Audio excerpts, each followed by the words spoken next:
Always.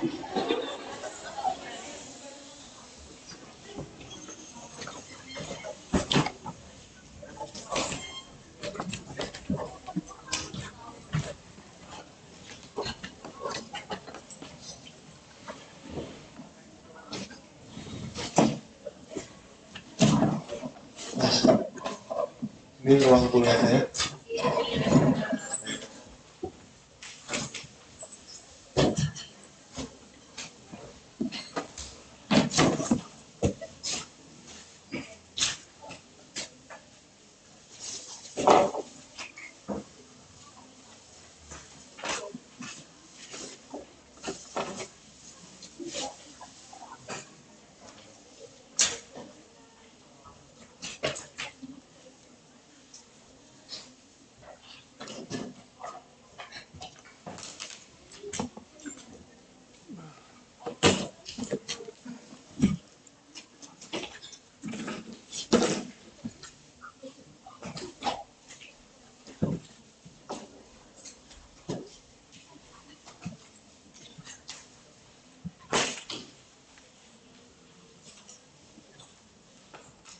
Turun di atas, turun bawah, kosong.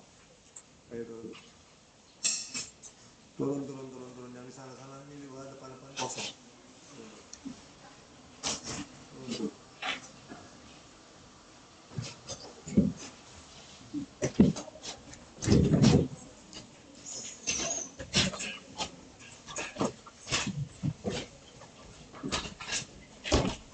Ayo depan diisi dulu.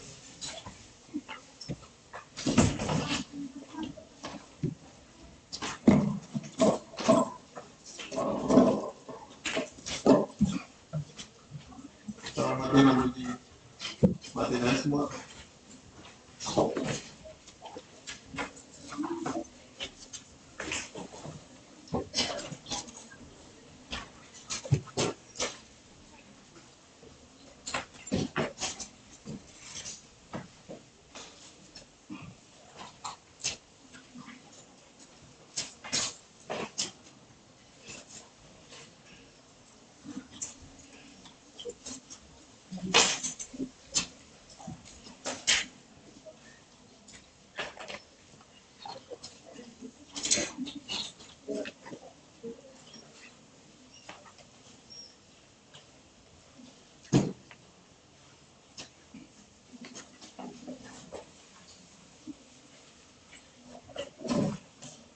Baik. Assalamualaikum warahmatullahi wabarakatuh. Ada pertanyaan dari Bunda sebelumnya? Turun. Tolong yang depan diisi dulu. Depan diisi dulu. Kenapa masalah apa coba? Di belakang depannya nggak diisi.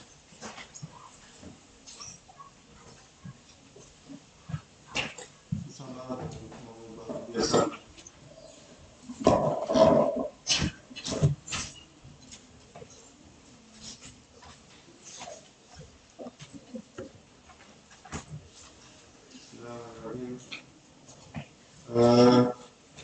Saya meneruskan kuliah.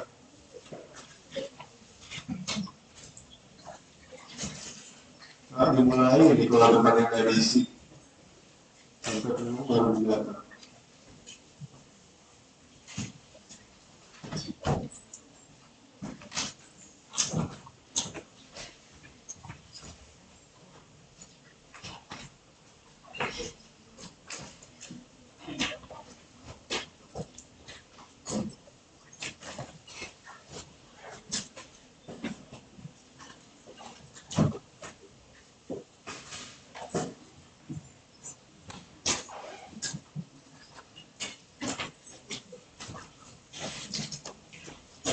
Topik kali ini mengenai teknologi persaingan, terutama yang berhubungan dengan apa namanya? Ini kan masih kosong nggak sih? Takut ya? Mungkin terjadi nggak sih masalah? Tidak. Ini kan bisa.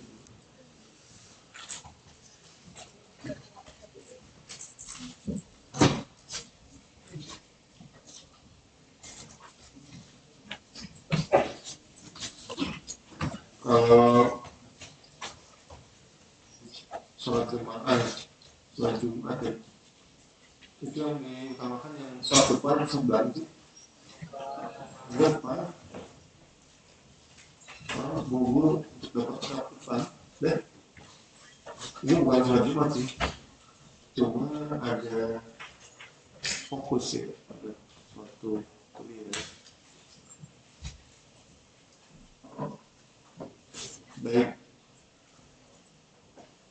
ini belum diubah karena sekarang 16 bulan 20.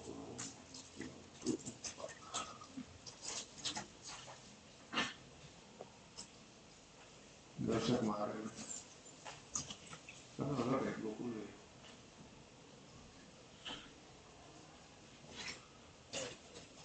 Yang berhubungan dengan perdarahan postpartum atau disebut juga perdarahan pasca persalinan, yaitu perlukaan jalan lahir mulai dari atas sampai bawah. Kemudian juga adanya beberapa kondisi-kondisi yang berhubungan dengan plasenta atau disebut dari plasenta atau ini tersebut. Nah, waktu kita nggak panjang, jadi mungkin saya agak cepat. Prinsipnya di perdarahan pasca salin dibedakan menjadi perdarahan primer dan perdarahan sekunder. Perdarahan primer itu jika terjadi dalam waktu 24 jam. Ini disebutnya perdarahan primer. Kalau perdarahan sekunder itu terjadinya di atas 24 jam setelah proses persalinan. Gitu ya.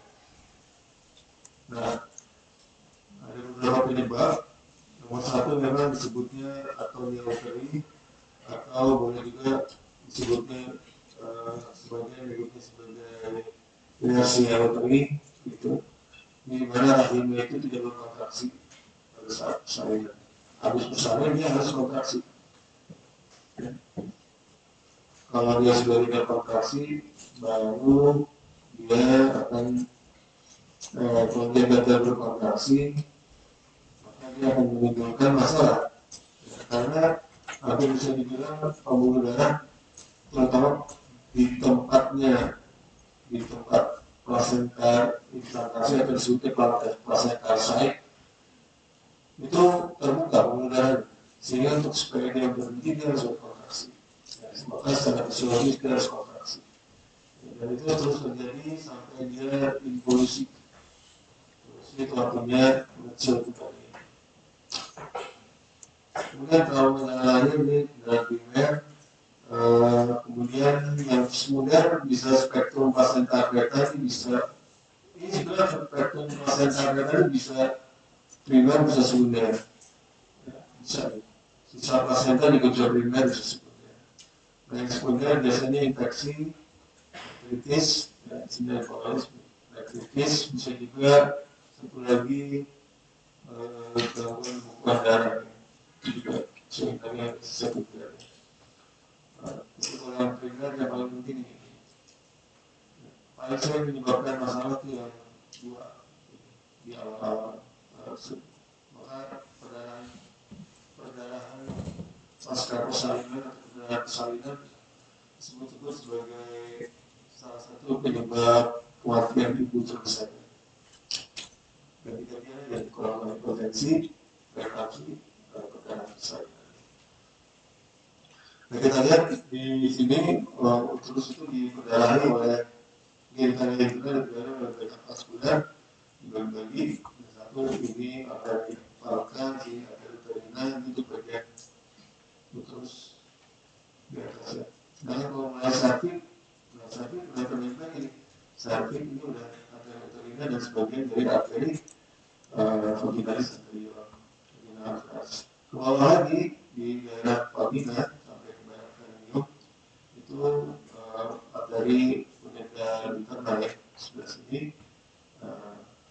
Nah, semuanya mempunyai sumber yang berbeda ya. Oh enggak, sebagian besar kembali ke arteri atas ini iliaka. Tapi iliaka dibagi dua, iliaka internal dan iliaka eksternal. Iliaka internal yang masuk ke dalam sini arteri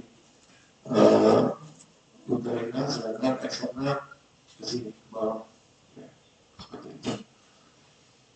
Maka kalau terjadi perdarahan, lihat di mana lokasi. Kalau perdarahan lokasi di rahim daerah sini pasti utamanya lebih menjadi permasalahan arteri uterina atau arteri kepalikan. Ini berasal dari arteri iliaka internal. Sedangkan dari aorta arteri iliaka eksternal baru bawah. Jadi pemahaman dengan vaskular ini sangat penting dalam saat kita menangani perdarahan tersebut nanti, terutama kalau perdarahan besar. Nomor satu, terusan yang keluar adalah benda ruptura uteri atau ruptur uteri atau robekan uteri atau sebagian center menyebutnya laserasi uteri. Ya, gitu. Jadi definisinya yaitu robekan pada rahim atau uterus yang ditandai dengan diskontinuitas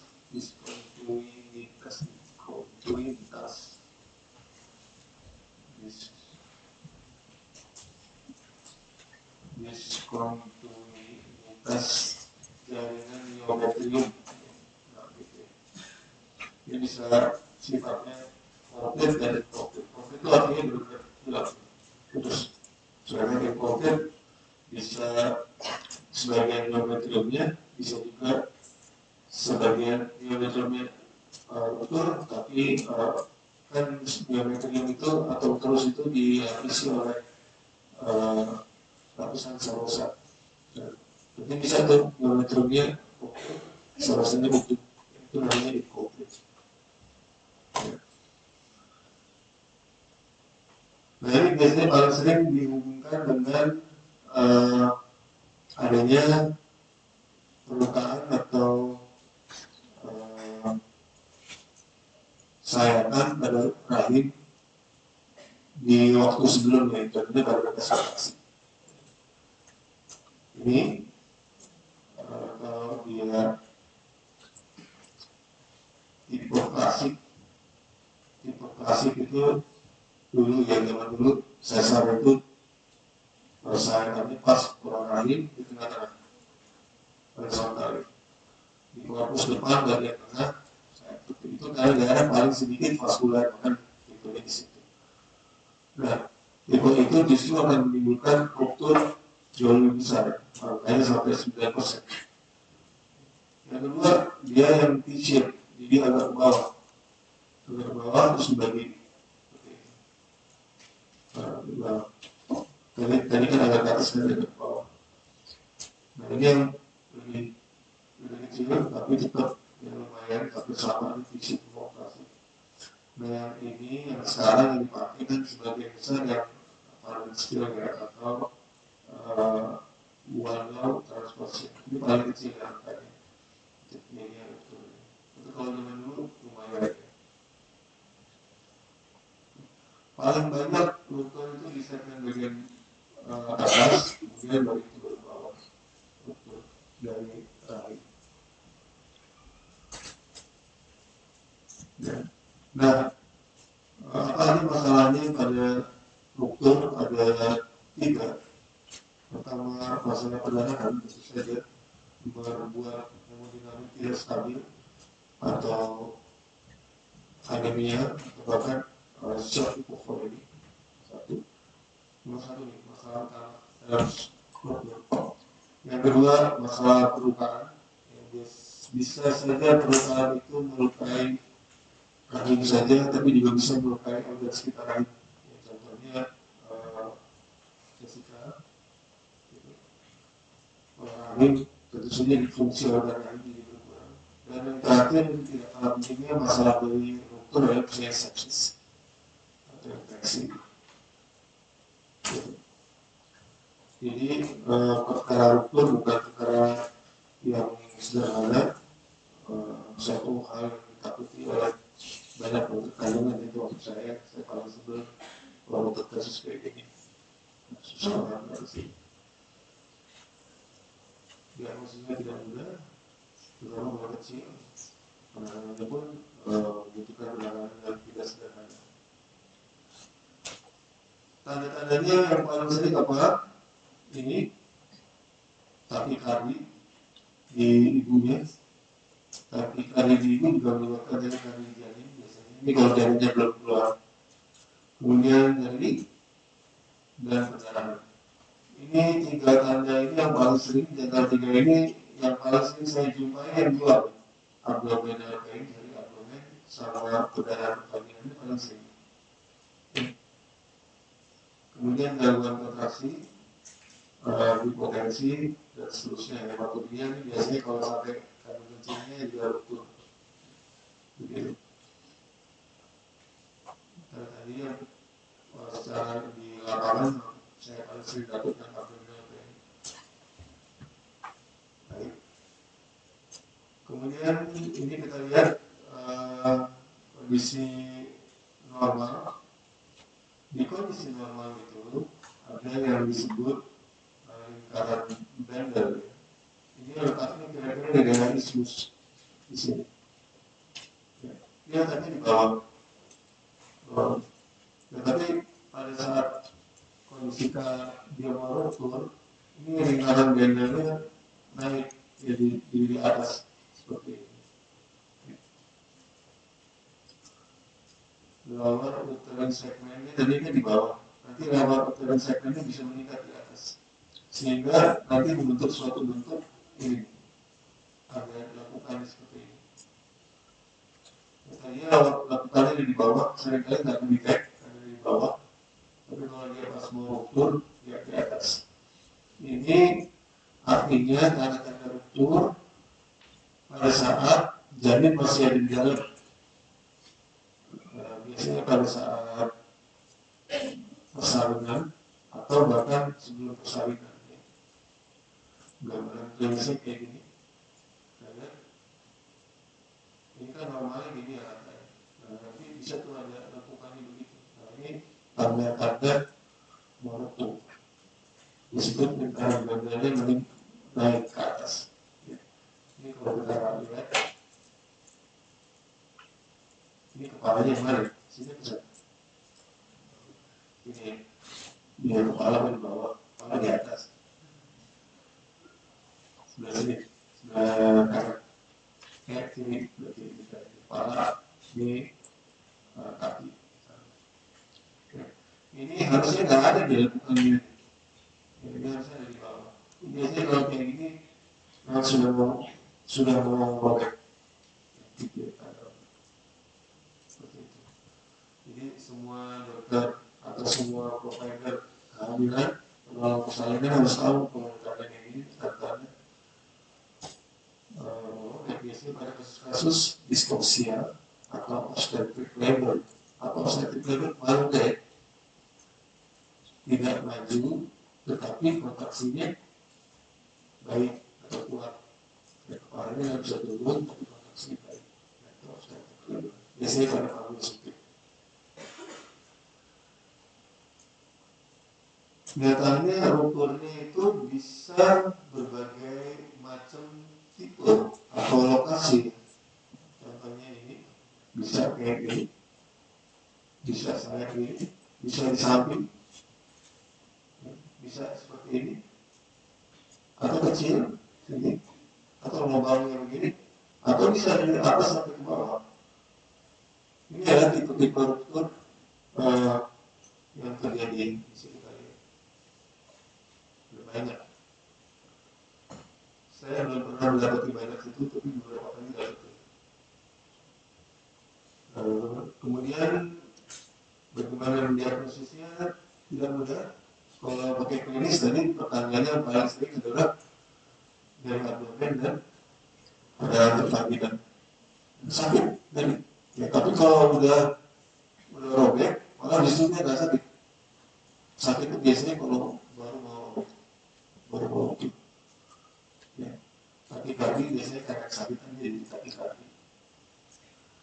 Kalau ketemu SD bisa, tapi kalau udah nggak ada janinnya lumayan susah tuh. Ini gambar diskontinuitas jaringan. Kalau kita lihat gambar ini kira-kira ini bukan ini persalinannya udah selesai. Seperti itu. Robekan kan nggak ada nih jaring kosong. Ini ruptur. Kita lihat ada cairan. Oh salah. Ini persalinan janinnya udah nggak ada di dalam, janinnya di luar. Ya, di sebelah sana di atas. Jadi kita harus lihat ada cairan dan darah di cairan berkembang dalam bau batuk. Sininya kosong. Ya, ini betul-betul diagnosis pakai USG ini akan terjadi dan sudah terjadi begini. Apa sih komplikasinya kalau terjadi ruptur? Fatalnya kematian ibu, kematian jadi ini besar sekali risiko, sangat fatal.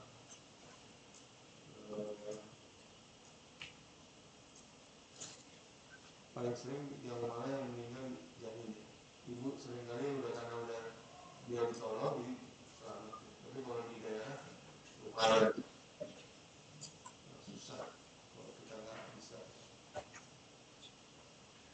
Sehingga bisa dibilang dia disebut kondisi emergensi yang harus ditangani situ segera, nggak bisa ditunda-tunda. Begitu diagnosis itu datang harus langsung dikerjakan. Ya.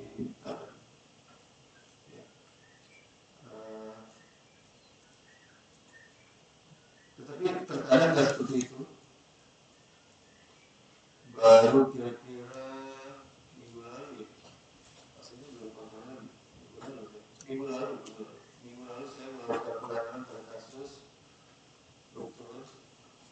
Ceritanya si ibu ini anak kedua, hamil kedua. Yang pertama yang biasa, sekarang hamil kedua. Nah dia lahir biasa juga. Nah, cuma karena yang ini anaknya katanya besar, memang lahir besar 3.700. Itu lumayan susah waktu PK2 agak lama. Jadi ada fase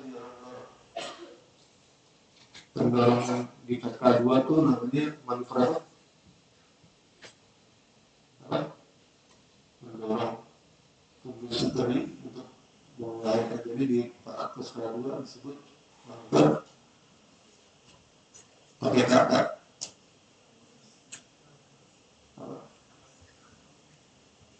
Chris Keller, Chris Keller, kayaknya baru kemarin di Korea ini, Oliver Chris Keller. Ada sebagian yang menganggap itu, tapi sekali lagi tidak ada psikolog. Nah, si ibu ini akan seperti itu, yang nolong bukan dokter sih, tidak bersalin seperti itu. Nah, beberapa hari setelah bersalin, kira-kira 3-4 hari itu, dia mengeluh bagian nyeri. Perutnya nggak enak, sakit sekali perut saya. Kalau bilangnya nih, biasa. Dan ada keluar pendarahan. Tadinya tadi tandanya seringkali yang palsunya adalah jadi perut dan pendarahan. Karena dia ada keluar itu, sekarang dia pergilah ke dokter kandungan di dekat rumahnya. Dokter kandungannya melihat sesuatu dalam rahimnya, disangkanya sisa plasenta. Nah, sisa nih, diapain? Dikuret. Pas saya kuret keluar pendarahan banyak, tapi sesat. Dan singkat cerita, saya pulang, habis sampai rumah, itu dia mulai kira-kira seminggu setelah persalinan. Habis itu setelah dari kuret 3 hari kemudian nyari lagi sakit perutnya. Baru pergi ke rumah sakit saya. Dikasih tahu saya benar nyari itu persalinan begini. Aku lihat, memang di rahimnya memang penuh dengan darah dalam rahim. Kalau sendiri baru tahu. Cuma saya sendiri agak sulit untuk melakukan diagnosisnya. Nah, jadi saya melakukan suatu namanya eksplorasi dengan perlahan, guiding USB. Jadi pakai USB saya guiding sambil dilihat masukin si sendok kuret yang besar, bukan sendok kuret yang kecil, sendok kuret yang besar dimasukin, terus dicoba seperti masukkan soda gitu pelan-pelan, apakah ada daerah yang kosong, melampau. Nah, baru ketemu. Ternyata dia ada rupturnya. Saat itu juga saya langsung bilang nggak bisa ini, karena rohnya keluar nyeri, untuk nyeri. Buka saya buka. Operasi ya. Hasilnya yang kayak gini ya. Nah, ini. Ada lubangnya. Jadi karena dia sudah mengeluh nyeri perutnya itu pasca persalinan yang spontan 2 minggu baru dia sudah mengeluh itu, maka ada kemungkinan itu terjadinya pada saat itu, bukan pada saat kuret. Walaupun pada saat kuret punya andil kuret yang pertama ya. Kenapa? Karena selain ditemukan ini, saya juga menemukan adanya laserasi dari usus. Ini laserasi usus sudah pasti gara-gara alat, bukan gara-gara kristal. Perutnya penuh dengan darah, ya mungkin ada sekitar nggak penuh deh 200 cc dalam perutnya. Itu yang membuat dia nyeri. Dan ada mereka di rahimnya seperti itu. Rahimnya dia sudah kecil, ya, tapi mengalami ruptur dan pendarahan. Dia cerita bahwa ruptur itu karena diagnosisnya tidak mudah. Ya, gitu. Bisa sendiri kalau nggak pakai USB kayaknya agak susah. Baik, penanganannya nomor 1 adalah hemostasis. Dilakukan penghentian pendarahan atau dilakukan penjahitan pada daerah udara atau pembekan. Hemostasis itu bisa macam-macam. Seperti ini, saya melakukan sayatan di sini supaya ini kan udah lebih dari seminggu. Dan itu jaringan yang sifatnya inflamasi. Kalau saya jahit, robek terus. Maka disayat lebih lebar, habis itu dijahit lagi. Berhenti darahnya. Nah, sifatnya itu. Tapi ada juga ruptur yang hemostasisnya sedemikian berat, gejalanya sedemikian berat sampai dia tidak bisa diperbaiki dengan cara lokalize. Jadi dianggap ini contohnya yang tadi ini ya, nah ini dianggap tadi nih, ini saya ambil dari internet. Rukun dianggap tadi. Kalau ini masih lumayan, masih bisa diperbaiki. Nomor satu dilakukan hemostasis, yang kedua memperbaiki fungsi, ya artinya kalau bisa diperbaiki dipertahankan. Nomor tiga mencegah infeksi. Tadi kan ada permasalahan ada tiga, perdarahan, gangguan fungsi, dan tiga sepsis. Jadi wajib diberikan antibiotik yang tidak kalah-kalah. Antibiotiknya dosis tinggi. Jadi bukan setengah dosis full untuk menghindari terjadinya sepsis. Itu prinsip pada kasus-kasus dokter. Baik, dokternya sama sini. Ini yang di atas ya. Ini dokter artinya dokter uteri. Sudah turun ke bawah, yaitu dokter Safik. Ya. Nah, dokter Safik ini biasa terjadi ada suatu proses kehamilan, tapi sifatnya yang kecil. Sesuai dengan judulnya Safik, artinya tentu saja dilayani. Perobekan yang bersifat superficialis atau ringan sering terjadi. Ya. Hampir semua persalinan banyak baik sandar itu ada dengan robekan kecil di Safik. Diameternya kira-kira kurang dari setengah senti. Dan biasanya nggak perlu tindakan, dia berhenti sendiri, perdarahannya. Nanti dia baik sendiri. Di buku-buku dikatakan laserasi serviks atau ruptur serviks sebesar 1-2 cm tidak perlu diperbaiki kecuali jika terjadi perdarahan banyak. Jadi kalau nggak ada diawasi dari perdarahan, dia ada aja, nggak usah dioper. Gitu ya. Nanti dia akan menyembuh sendiri dan dianggap tidak signifikan perbedaan tersebut. Nanti kalau sudah sembuh baru membuat tanda di sakitnya. Jadi kalau pada wanita yang belum pernah persalinan, kira-kira gambarnya kayak gini. Ini masih ya belajar dokter dikit. Tapi kalau yang belum bersalin itu bulatnya kecil, bulat dan benar-benar bulat. Nggak ada kayak gini. Ini ada sedikit. Nanti ada yang model panjang kayak gini, ada yang model robek kayak gini, ada yang modelnya seperti ini. Belakang ini tipe-tipe dari Safik setelah dia mengalami ruptur. Tapi umumnya rupturnya dianggap kecil, jadi nggak ngefek. Nah yang kedua ada robekan Safik yang sifatnya dalam atau besar. Ini jarang terjadi. Yang sering yang tadi yang superficial jarang terjadi. Angkanya kira-kira kalau pada nulliparan pertama itu 1,1%, sedangkan pada multiparan 0,5%. Ini juga sama, sebagian besar tidak bermasalah kecuali ada sebagian yang menyebabkan perdarahan atau dia meluas ke sepertiga bagian atas vagina. Disebutnya colporexis. Jadi Safik itu berdekatan dengan ujung dari vagina disebutnya fornix. Ada fornix anterior, fornix posterior, fornix lateral. Nah, robek itu sedemikian besar sampai bisa sampai ke fornix, bahkan kadang-kadang tembus sampai ke peritoneum.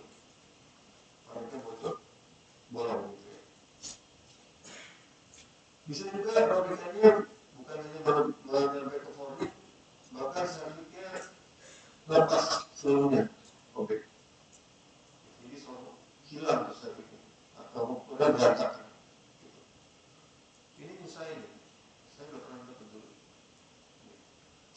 Tapi kejadian ini umumnya jarang terjadi pada kasus-kasus yang spontan.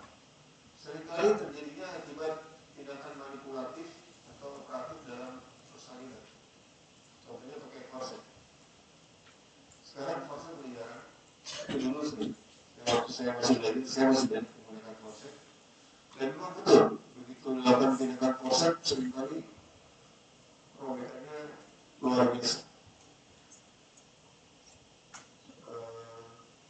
Memperbaikinya luar biasa susah.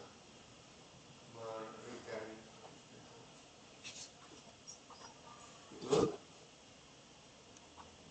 kalau yang pada spontan biasanya terjadi akibat yang modelnya itu partus precipitatus. Partus precipitatus itu persalinan berlangsung sangat cepat sehingga jaringan dikasih ibu belum sempat melakukan adaptasi untuk perdagangan, bayi udah melewat. Jadi kayak ini paksa gitu. Terus dia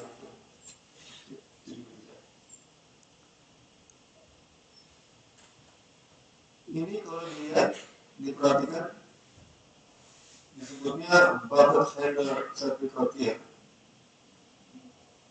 Bucket itu tempat pot bunga gitu. Karena membukanya itu gitu. Sakit itu kan lurus gitu sakit.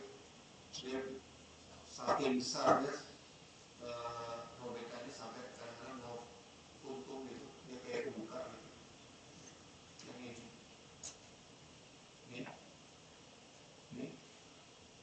sini. Robeknya besar. Di saat itu udah kayak putus. Ini ujungnya dipegang sama rem ovarium. Udah tinggal segini, sisanya lepas. Ya, ini saya beli jurnal, salah satu jurnal di India. Saya pribadi pernah melamai waktu saya pendidikan itu nggak kayak gini, tapi compang camping. Tapi compang camping ini saya lebih bingung gimana jahitnya. Nggak tahu gue bentuknya gimana. Sama senior saya bilang, kalau dulu pendidikannya itu begitu, kita dikasih orang udah terserah lu deh, yang penting gak berdarah, gitu aja. Gitu. Ya udah deh, tapi saya minta ini nggak bisa nih, masa perempuan saya lupa senior saya, masa perempuan nggak bisa nih Pak, saya mesti jahitnya pakai komisen, jadi ibunya harus tenang dulu, kalau nggak berarti goyang-goyang angkatnya terus segala macam, kira-kira orang susah. Komisen, jadi kalau pakai bidius, kalau udah kayak gitu tenang, kita jahitin juga tenang.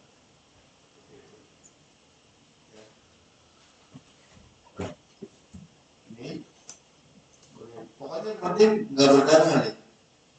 Nah, saya dokter kata harus kayak gitu, nanti kontrolnya saya pikir ntar pasal dengan haid ya nggak keluar haidnya atau gimana gitu. Enggak, pas sampai kontrol berikutnya baik-baik saja, kembali lagi seperti biasa. Jadi regenerasinya di daerah sentrif dan vagina itu cukup baik. Walaupun dia luka-lukanya orang hampir total camping berantakan. Yang parah seperti ini, sakitnya robek sampai ke atas, mereka terus. Ya, saking beratnya dilakukan di stepom. Ini saya ambil dari internet. Seperti itu. Tipe kayak gini. Ini yang tadi disebut kolporexis ya. Sampai keluar. Kalau yang bucket handle itu kayak gini cuma sampai dengan internet gitu. Jadi sakitnya mau lepas. Nah, di sini robek. Dari sini.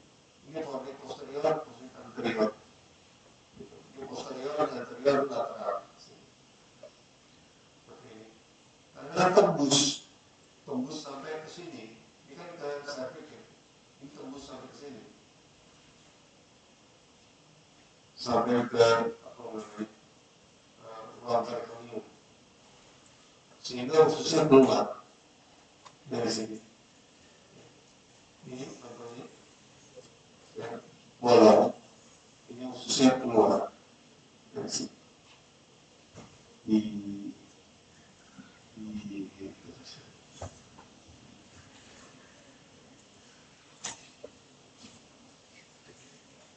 Saya belum pernah mendapatkan postpartum kayak gini, tapi saya belum pernah mendapatkan kayak gini habis kecelakaan. Dan wanita tersebut bikers gitu, kecelakaan motor berat kecelakaannya sampai terluka, saya keluar rumah sakit khususnya keluar dari vaksin. Padahal dia belum pikat. Oke, di belakang, di bukan di sini, dari robek atau daerah sini robek. Ini antaranya di pos. Kalau udah kayak gini jelas nggak bisa dibiarin begitu saja. Pasti dibuka perutnya, eksplorasi, apakah ada perlukaan di usus, ada seperti itu, ada infeksi apa enggak. Tapi kalau hanya baru terjadi di depan mata, misalnya tadi gara-gara korset terus lubang itu boleh dijahit di bawah. Bisa. Ya. Bagaimana cara mendiagnosisnya? Ini harus dicurigai pada wanita dengan perdarahan hebat selama dan setelah persalinan kala 3, terutama kala 3 dan itu ya mengeluarkan placenta. Ya. Terutama perdarahan terjadi walaupun kontraksinya baik.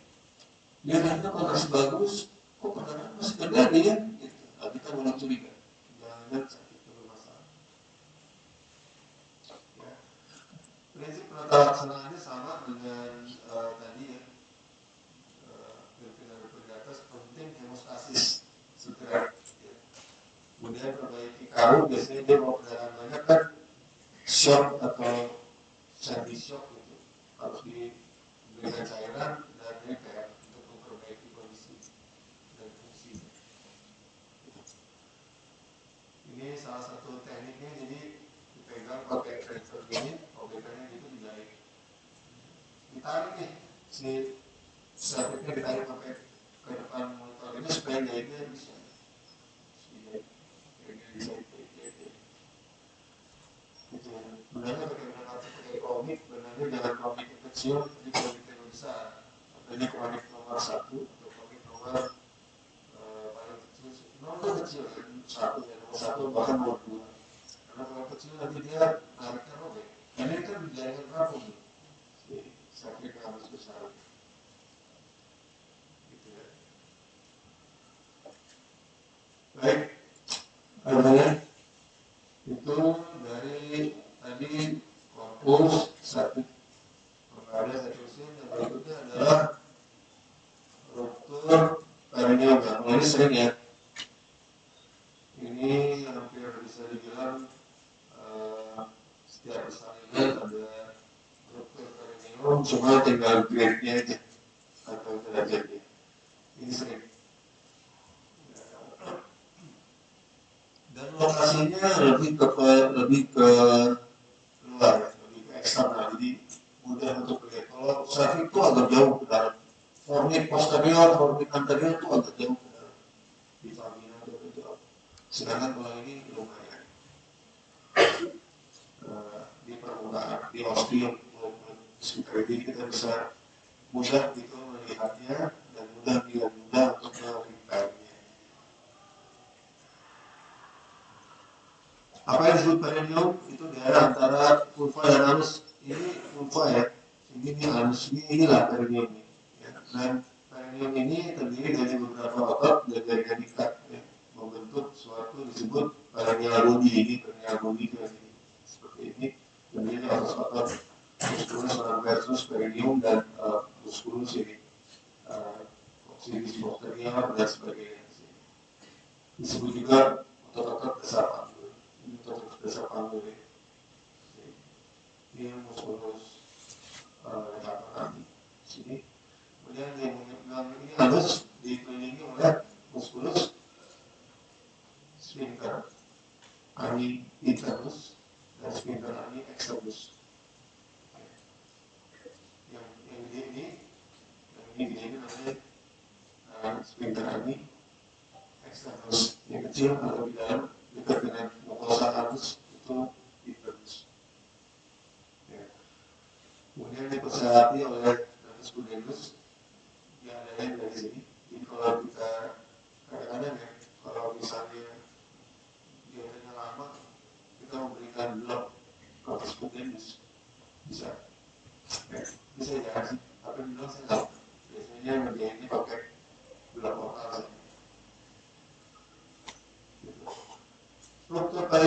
perineum adalah robekan atau perlukaan yang terjadi pada perineum suatu proses persalinan. Kata lainnya adalah laserasi perineum. Derajatnya ada derajat 1 sampai derajat 4. Yang paling sering pada persalinan adalah derajat 1 dan derajat 2. 3 dan 4 ini jarang, tapi kadang-kadang terjadi. Ya, karena ada variasi dari panjang perineum. Ya. Kebetulan karena saya dokter kandungan, jadi saya melihat banyak perineum wanita. Kalian cuma 2 cm, ada lebar sampai 4 cm, 5 cm. Ya, lebar antara vagina sama anus. Ada alat juga ukur sendiri. Jadi kemudian kalian ini sudah apa? Gitu, kayak aja, kayak gitu orang kayak. Oleh karena itu secara teori, jika perineumnya itu nilai jaraknya kurang dari 2 cm itu, maka sebagian besar akan mengalami ruptur hingga sampai grade 4. Tapi yang 5 cm, 4 cm umumnya grade 1-2, apalagi kalau dilakukan pencegahan dengan isotomi pada saat persalinan. Etiologinya pertama akibat janinnya keluar sendiri. Keluar, emang janin segede apa ya? Kepala. Pokoknya makhluk itu 3 kilo rata-rata. Jadi kan yang awat ini ada makhluk 3 kilo lewat bagian bawahnya. Nah, kan 3 kilo kali. Pakai jari aja udah hebat nih. Seperti gitu. Tapi kenyataannya gitu. Maka kalau pergangannya atau pergangan ataupun elastisitasnya tidak terjaga, kaku, gitu bisa, kemudian dia terbang secara mendadak, dia robeklah.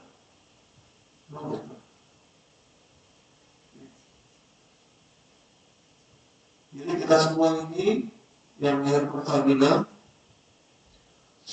maupun lahir persesial sudah pernah melukai ibu kita.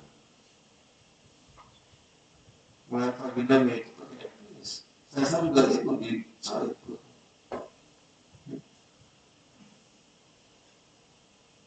Jadi ibu berkorban untuk kita pada saat kita lahir.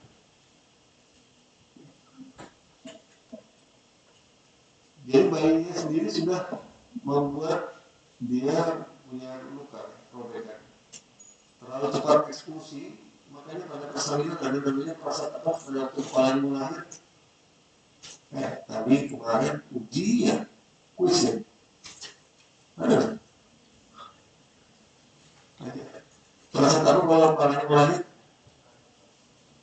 Apa? Namanya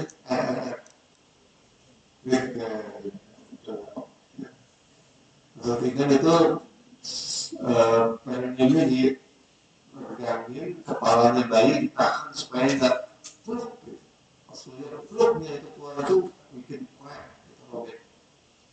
Gitu ya. Itu yang paling sering. Yang kedua, tindakan manipulatif operator, misalnya pakai vakum. Ya. Ini kayaknya hot banget nih. Misalnya ada, wow, gitu ya, sampai luka. Wah ini bisa. Ya. Atau yang sengaja, namanya tindakan episiotomi. Disengaja dirobek agar robekannya tidak berantakan. Ya. Kesalahan memimpin beneran, ya, jadi ini dorongan pada fundus uteri, misalnya tadi Kristeller, ya. Atau memang ada perlukaan atau sebelumnya ada anomali pada vagina, ini juga bisa. Yang paling sering yang nomor 1 sama nomor 3. Ini sering ya. Ini adalah teknik episiotomi. Ada 3 yang sekarang ya. Jadi medial, ini medial. kolateral gitu. Yang sekarang medium lateral harus disebut J-shape, sana terus sana. Nah ini yang jarak ini nih, jarak ini kalau 4 cm J-shape itu gampang gitu. 1 cm ke situ, 1 cm ke sana. Nah kalau ini jaraknya cuma 2 cm, agak susah. J-shape-nya basa-basi, cuma kick gitu di untuk ke sana. Ya, kenapa dia harus agak ke bawah dulu? Karena di bawah ada di sini ada kelenjar batu ya, mengejar kelenjar batu supaya nggak rusak. Ya, gitu. Kalau dia seharusnya tindakan ini biasanya disertai dengan lidocaine atau anestesi dulu, habis itu baru dikerjakan dan biasanya dikerjakan pada saat ini kepalanya sudah kronik, kepalanya udah mau keluar. Ini vagina ya, kepalanya udah keluar gitu, udah muncul gitu di permukaan, dia kelihatan gitu, baru dikerjakan. Sehingga perdarahan sedikit dan ibunya juga akan terlalu sakit ya, walaupun tidak dianestesi. Ya, karena kepala ini sudah merekam vagina sedemikian rupa, membuat udah nggak berasa apa-apa. Bagi daerah sini di otak atik juga nggak berasa. Gitu, ini cepat keluarin si kepala.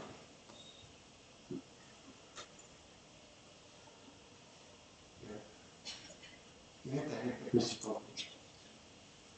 Ini adalah gambaran ilustrasi dari derajat struktur perineum.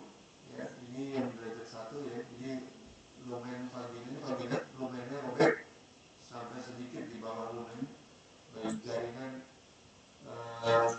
submukosa di bawahnya. Kalau dia sampai di bawahnya lagi, nanti di bawahnya ada otot-otot dasar panggul, musculus transvertebral apapun dasar satunya, itu merobek di sini, itu grade 2. Ya. Ini yang paling sering, grade 1 maupun 2, paling sering terjadi.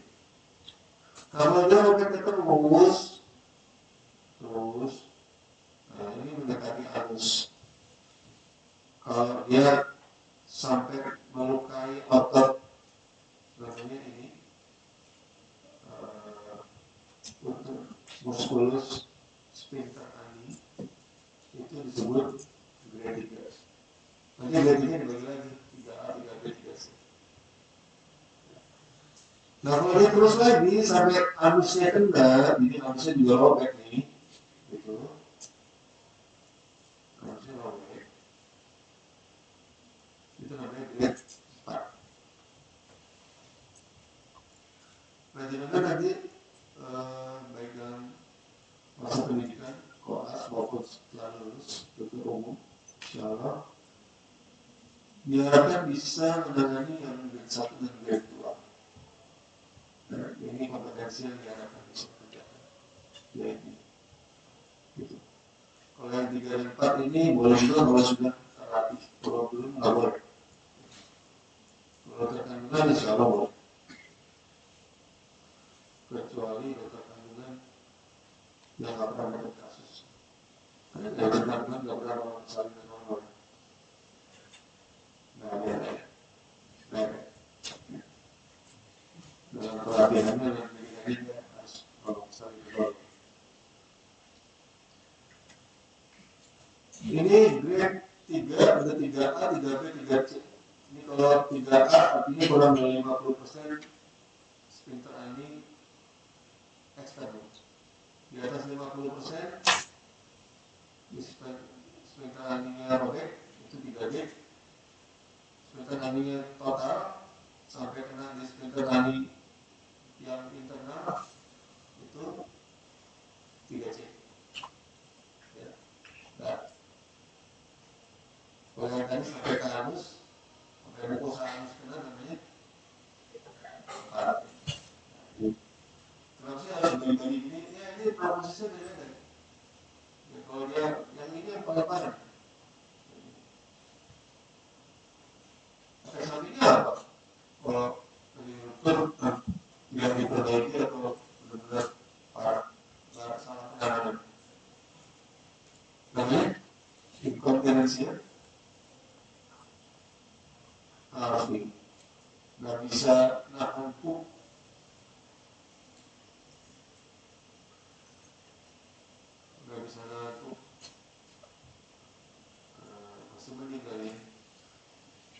nggak bisa nahan apa ya, pelakus kentut, wah ini ribet nih.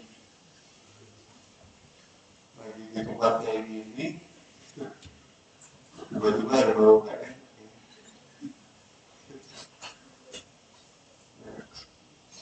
Karena ujung dari halus, kadang-kadang kita bisa menahan kita kentut supaya nggak keluar atau menahan supaya keluar perlahan-lahan. Itu adalah si otot sphincter. Itu otot sphincter yang rusak. Ya udah. Makanya Allah sangat membenci orang yang melakukan hubungan seksual melalui anus. Karena merusak. Ototnya rusak ini.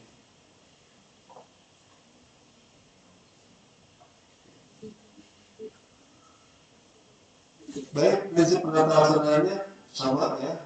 Homostasis nomor satu, yang kedua aproksimasi yaitu melakukan pendekatan ke ujung neuronik didekatkan lagi. Kemudian fungsinya harus diperbaiki dan tentu saja estetika. Ya. Jadi kalau vagina kan begitu ya. Kalau robek kan dia buka begini, buka. Ya ini harus baik lagi begini. Nanti ada yang salah naik begini bentuknya. Waduh. Suami melihatnya juga dari mana gitu. Ada yang salah jahit bentuknya masih biasa tapi kerapetan.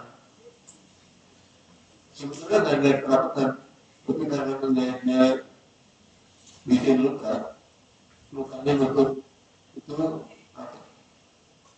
Sakit di hubungan seksual. Selain tidak estetik, sakit. Jadi harus tepat dengan melakukan aproksimasi mukosa ketemu mukosa, kulit ketemu kulit, falset ketemu falset, falset itu yang ini, ya sedikit dalam falset, itu ujung dari vagina. Maka dengan sendirinya pasti estetik dan fungsinya juga baik. Gitu.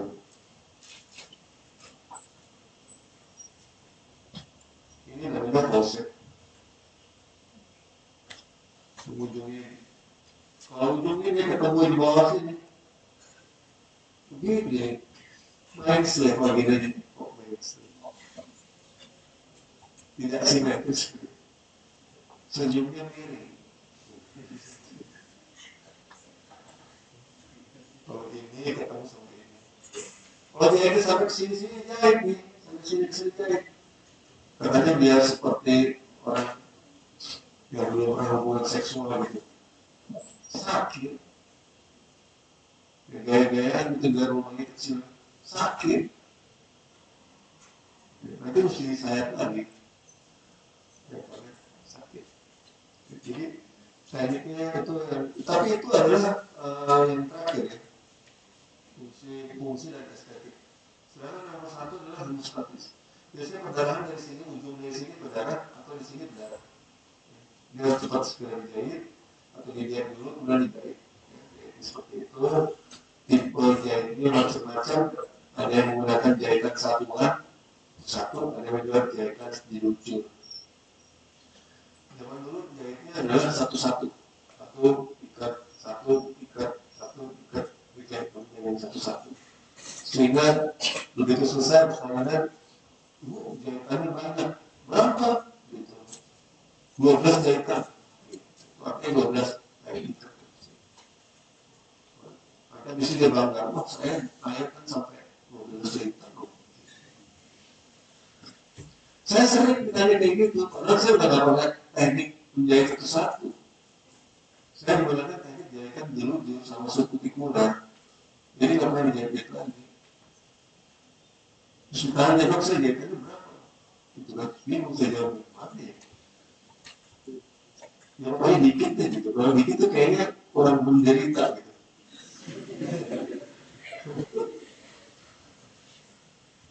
Tapi kalau yang banyak tuh kelihatannya perjuangannya lebih besar. Ya itu hanya bercandaan ya, kelompokan omongannya. Kalau menurut saya nggak begitu penting. Ibu-ibu suka gitu nanya kok saya deh karena sampai 10 itu suka gini bahan ngomong jadi suka ditanya.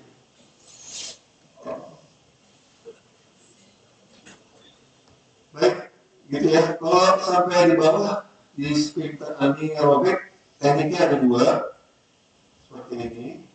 Ini ada dua teknik ya. Pertama end to end, jadi kalau dia lepas track gitu, maka dia end to end, guideline.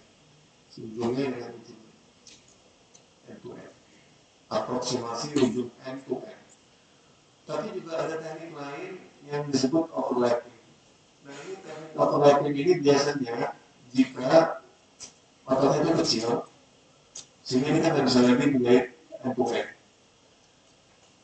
Nggak bisa mengidentifikasi lagi endnya mana ya, maka dia nggak menjahit overlapping kayak gini, ya dibikin dijahit overlapping. Jadi ujungnya tumpuk aja seperti ini. Nyambung juga insya Allah nyambung juga. Ya. Gitu. Yang masalah kalau nggak dijahit, selain bentuknya nggak estetik, fungsinya juga parah. Gitu. Bisa timbul tadi inkontinensia, bisa timbul apa namanya kristal ya, kristal. Timbul kristal juga lumayan besar.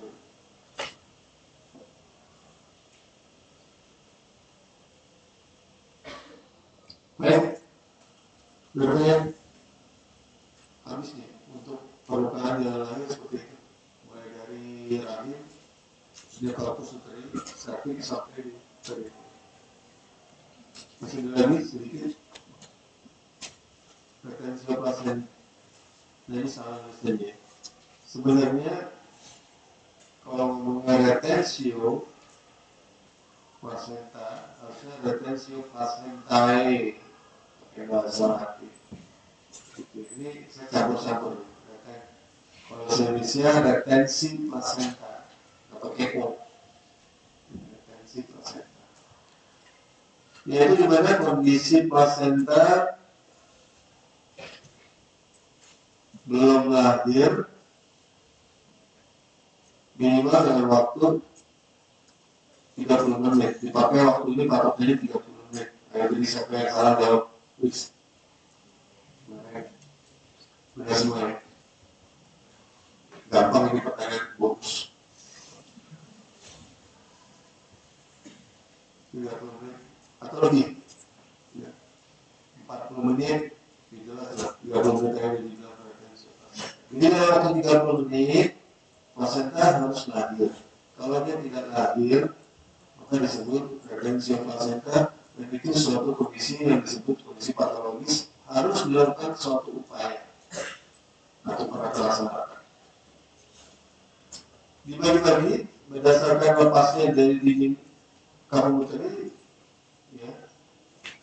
Jadi retensi placenta terjadi gara-gara dia masih melekat pada dindingnya. Jadi placentanya masih melekat, belum lepas. Ya. Yang kedua, dia sudah lepas, tapi nggak bisa keluar. Ya, disebutnya entrapment placenta atau placenta terperangkap. Ya, ini biasanya posturnya bentuk lebih dulu, lebih cepat. Pasiennya belum keluar. Ya. Bisa terjadi gara-gara salah pengelolaan. Jadi pasiennya belum lahir, udah dikasih metil karbohidrat, langsung kontraksi langsung tutup sakit. Pasiennya udah lebih keluar.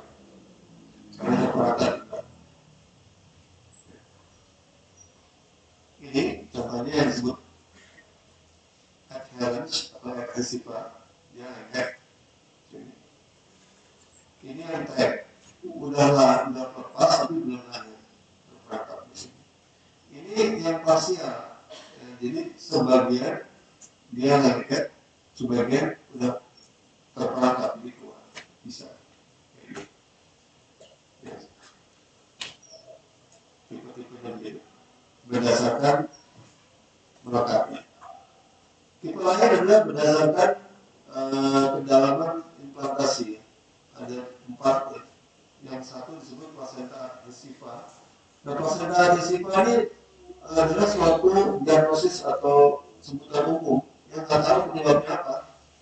Pokoknya lengket aja, ya, nggak tahu. Disebutnya placenta adhesiva. Nah, tapi kalau kita tahu penyebabnya atau kita tahu atau histopatologinya, maka kita akan sebut bisa dibedakan jadi tiga: akreta, inkreta, dan turkreta.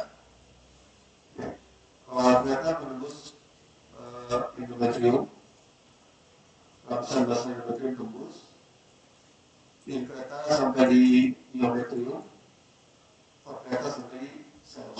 Ini gambar. Ini yang akreta.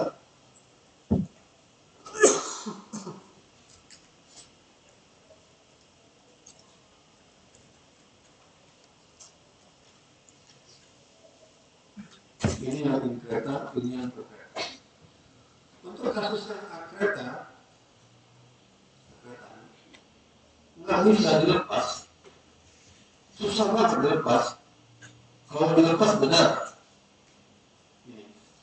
Tapi kalau adhesiva belum tentu. Ada sebagian adhesiva bisa dilepas. Ya. Tapi kalau ini dilepas pasti benar. Ya. Dipaksa dilepas itu robek di sini. Tidak pasti. Ya, karena memang histopatologinya akibat si jalan plasentanya merangsek masuk. Tapi ini jarang pada kasus-kasus yang spontan, biasanya pada bekas operasi saja. Tapi kalau yang spontan jarang. Makanya pada sebagian besar kasus yang misalnya spontan, kalau terjadi placenta retensi placenta, diusahakan untuk dikeluarkan secara manual. Apa itu dengan manual? Pakai tangan. Ya, karena kenapa tangan? Ya kan kalau tangan kita lebih kecil daripada bayi. Ya. Makanya itu ada waktu 30 menit. Karena kalau lebih dari 30 menit, apa sejam, itu sakitnya udah nutup. Tapi kalau 30 menit, sakitnya masih membuka. Tangan kita masih bisa masuk. Ya. Ini dia lengket, kemudian di tangan kita masuk. Gitu. Biasanya kondisinya bisa ada di anestesi, tenang. Kemudian pasiennya harus relax. Si penolong mesti tahu tangannya satu di atas, di tangan satu di atas, itu. Apalagi tangan masuk menyusuri placenta sampai ke bagian belakang dari sini ujung dari placenta, kemudian dari placenta ini di tangannya ini susuri dorong untuk melepas. Sudah lepas baru dikeluarin. Strong. Ini cara placenta lakukan. Berdasarkan bagian yang tertinggal di dalam komputer ini, kalau tadi itu satu placenta utuh tertinggal, ini seluruh placenta belum lahir. Nanti ada juga yang tertinggal itu nggak semua, hanya papilianya aja, sedikit, atau serpihannya saja. Ini disebutnya res placenta, besar placenta. Kalau ini biasanya tidak diketahui, dia tertinggal sampai beberapa hari postpartum. Ini maksudnya menimbulkan pendarahan. Jadi kasusnya adalah pendarahan yang sifatnya sekunder. Tapi kalau tadi placenta yang ibu, placenta tertutup gitu, itu biasanya pendarahannya primer. Sedangkan kalau yang sebagian kecil pendarahannya sekunder. Ya, seperti ini, bagian kecil bikin pendarahan. Terus bagaimana kita mengeluarkannya yang kecil ini? Ya, nah ini baru biasanya dilakukan tindakan dengan kuret kasir. Kalau placenta besar bisa nggak dikuret? Nggak bisa, susah. Kecuali kalau kotoidal atau namanya placenta anak placenta kecil masih bisa. Tapi kalau placenta besar harus dikuret nggak bisa. Nggak bisa di drag pakai tangan.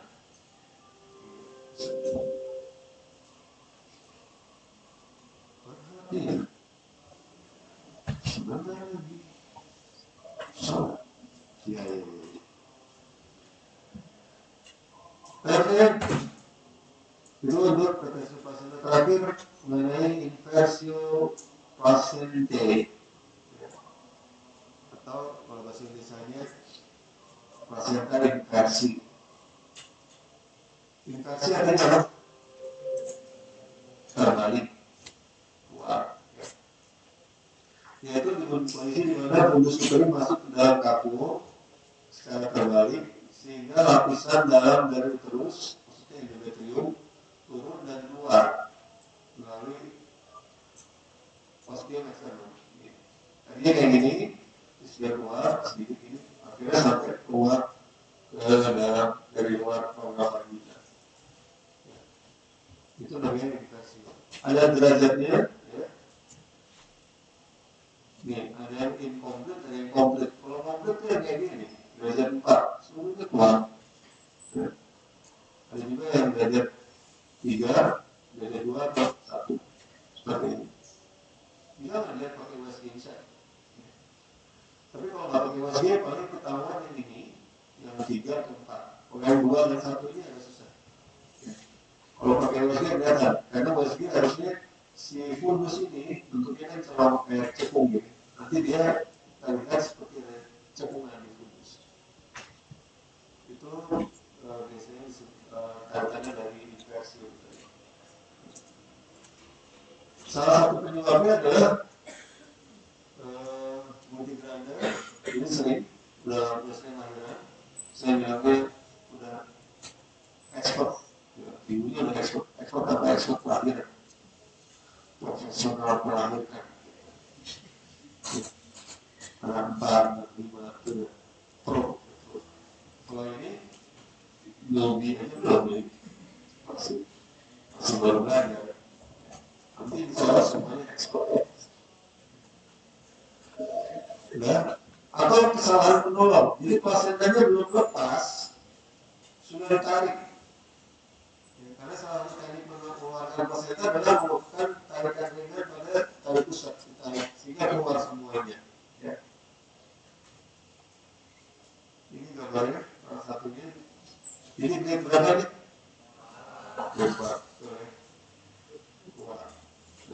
Ini plasentanya masih naik. Seperti itu. Ini juga kondisi yang disebut emergensi karena bahayanya ada dua. Nomor satu perdarahan, nomor dua sepsis, terinfeksi. Jadi harus segera melakukan tindakan on the spot saat ini. Dan kalau dilakukan segera, insya Allah nggak memerlukan tindakan operatif.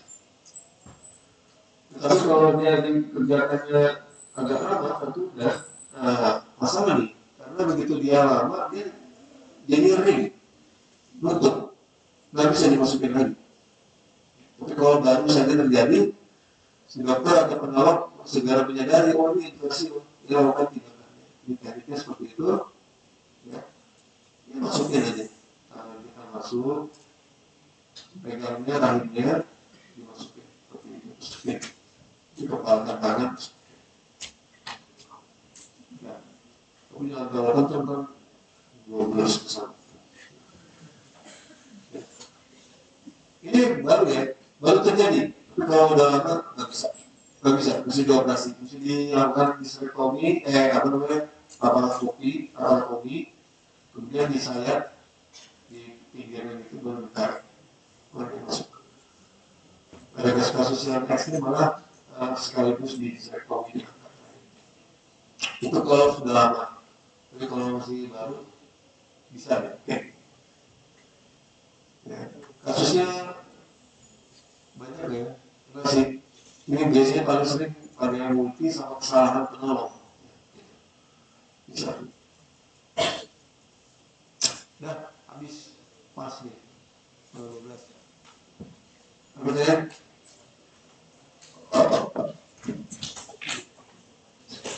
karena